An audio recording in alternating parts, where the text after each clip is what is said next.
In the theater of human affairs, where ambition dances with uncertainty and virtue wrestles with vice, one truth has echoed from the chambers of power for centuries. When kindness fails, cruelty becomes not a vice, but a necessity. Niccolò Machiavelli, the dispassionate observer of political reality, did not advocate cruelty for pleasure, nor for tyranny's sake. He saw it as a surgical tool, an instrument of precision, to be used rarely but resolutely when the preservation of the state, the strengthening of one's position, or the correction of disorder demanded it. To understand Machiavelli's law of necessary cruelty, one must first cleanse the mind of the modern moral lens that views cruelty only through the prism of evil. Machiavelli was not immoral. He was amoral. He did not concern himself with what should be, but with what is. And in the domain of human behavior and political power, what is true is often uncomfortable. People are not always good. They are fickle, ungrateful, deceitful, and driven by self-interest. The prince, to govern effectively, must navigate this dark reality with intelligence, decisiveness, and, when all else fails, cruelty tempered with purpose. Machiavelli's most controversial assertion, found in The Prince, is that it is better to be feared than loved, if one cannot be both. This is not a call to brutality, but a call to strategic dominance. Love is a fragile emotion, easily broken by fear or desire. Fear, if managed correctly, ensures obedience. But cruelty, to be effective and not destructive, must be wielded like a scalpel, not a sledgehammer. It must be swift, justified, and serve a higher purpose. Otherwise, it mutates into tyranny and sows the seeds of rebellion.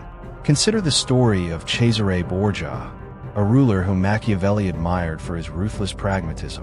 When Borgia conquered Romagna, a region rife with lawlessness and chaos, he appointed Ramiro da Orco, a brutal enforcer, to restore order.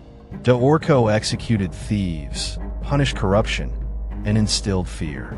Once peace was restored, Borgia, understanding the hatred da Orco had accumulated, distanced himself from that cruelty by having da Orco publicly executed. The people, both grateful and appeased, saw Borgia as a just ruler who eliminated the monster he himself had created.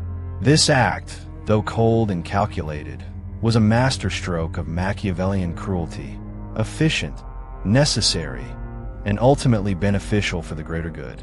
The law of necessary cruelty teaches that kindness, when met with contempt or exploited by the wicked, becomes a weakness. It invites betrayal. It emboldens enemies. The world does not always reward virtue.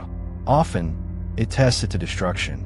A ruler who is endlessly merciful may find his mercy reciprocated with rebellion. A man who shows compassion to those who seek his downfall will find his throne pulled from beneath him. This is the cold wisdom Machiavelli offers. Cruelty, when deployed with calculation and discipline, can prevent greater bloodshed in the long run. This principle is not confined to politics alone. In relationships, in leadership, in warfare, in business, wherever power dynamics exist, there will come a moment when kindness is interpreted as incompetence. When reason fails to persuade, and generosity fails to bind, action must be taken. Cruelty, in this context, is not the infliction of pain for pleasure, but the application of force to reset the balance. Modern minds often recoil at such ideas, mistaking them for savagery. But cruelty, when compared to chaos, is sometimes the lesser evil. A leader who punishes one publicly to prevent the defection of many preserves order. A general who sacrifices a battalion to win the war saves a nation. These are the brutal equations of power that Machiavelli asks us to confront without illusion. He did not admire cruelty for its own sake, but for its ability to serve peace, order, and continuity.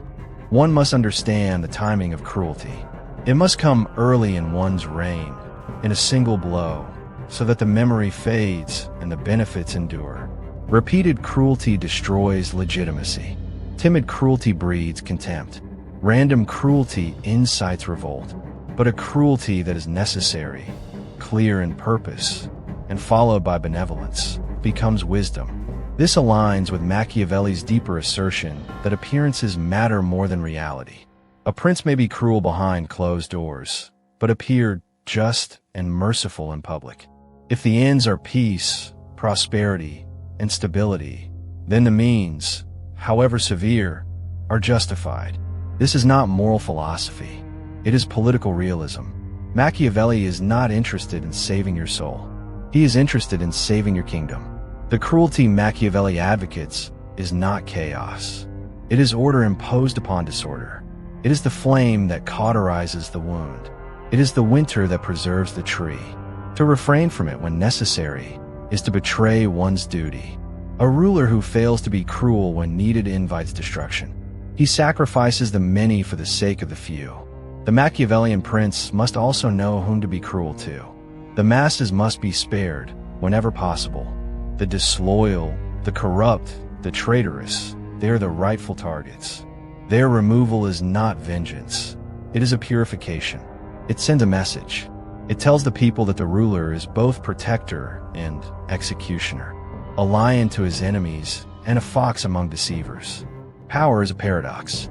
To keep it, one must be willing to do what the powerless cannot. To maintain the peace, one must be prepared for war. To protect the innocent, one must sometimes punish the guilty without pity. This is the realm where the law of necessary cruelty becomes sacred, not because cruelty is noble, but because it is useful. In the Machiavellian universe, utility often outranks virtue. We must also examine the psychological aspect. Cruelty, when reserved and deliberate, evokes respect. People respect strength more than sentiment. A ruler who inspires awe is more likely to maintain authority than one who begs for loyalty. Fear creates distance. Distance creates mystique. Mystique protects the throne. The law of necessary cruelty requires more than just brutality. It demands discipline. The man who uses cruelty as an outlet for rage is not Machiavellian. He is reckless. The man who uses it as a last resort, after patience has been exhausted and kindness has failed, walks the path Machiavelli laid. The world has not changed as much as we like to believe. In every office, in every government, in every relationship with uneven power, the lessons of Machiavelli whisper. They tell you when to speak softly and when to strike hard. They tell you when kindness is strength and when it becomes a liability. Machiavelli's law of necessary cruelty is not a handbook for tyrants, but a mirror held up to reality. It reflects the harsh contours of human nature. It invites us to trade our illusions for insight.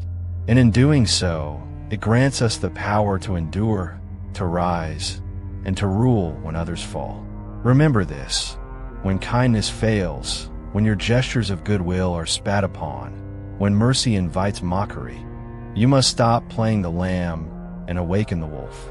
Not forever, not recklessly, but once and with force. For the sake of the order you wish to preserve, for the sake of the dignity you must uphold, for the sake of the future that must not be lost to decay. Cruelty is not the enemy of justice when it serves justice. It is not the enemy of peace when it prevents war. It is not the enemy of kindness when it restores the balance that kindness alone cannot sustain. So heed this timeless law, born not of malice, but of necessity. When kindness fails, use cruelty swiftly, surgically, and with silence. That is how you command respect. That is how you protect your realm. That is how you endure. Machiavelli never worshipped cruelty. He simply understood its place. And now, so do you.